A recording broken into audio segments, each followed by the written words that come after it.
When you first learn Japanese, you figure out how to politely state what things are right now. But to talk about yesterday, last week, or who you used to be, you need a different tool. This timeline graphic shows the connection perfectly.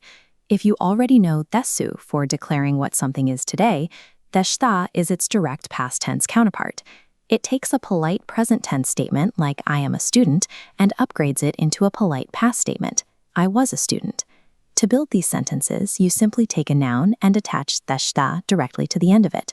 You can see here how we take the topic, watashi wa, and connect the noun gakusei with deshita to say, I was a student. This rule applies to past identities, roles, and even the weather. In Japanese, weather words act as nouns. To say, yesterday was rainy, you treat rain, ame, like any other noun, giving you, kino wa ame deshita. By locking in this simple noun attachment, you immediately gain the ability to recount your personal history and state facts about the past, while maintaining a respectful tone. Now that you can state what things were, you need to be able to describe what things were like. To describe past characteristics or atmospheres, we apply this exact same marker to na-adjectives. This diagram shows the one critical step you must take before making the connection. When you use a na-adjective like nigiyaka, meaning lively, you cannot leave the na at the end. You have to cut the na completely. Once it drops away, deshita locks right onto the base to form nigiyaka deshita. It was lively. You will hear native speakers use dot dot to say the exact same thing.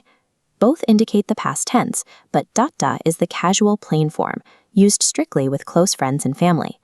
Deshita is the polite form required for general adult social situations. Choosing the correct marker places your sentence in the accurate time period, while enforcing the proper social boundary between you and the listener. English speakers frequently stumble here. Because deshita translates to was, beginners tend to drop it wherever the word was appears in English. Japanese categorizes words differently, and relying on English creates 3 specific traps. This warning board shows the first major trap, I adjectives. You cannot attach deshita to an I adjective, like tanoshi, to say a party was fun. I adjectives have their own unique past tense conjugation, dropping the I for katta desu. Keep deshita strictly away from I adjectives. The second trap involves physical locations. In English, you say I was in Tokyo, but you cannot say Tokyo ni deshita. When stating where someone or something existed, you have to use a specific existence verb like imashita.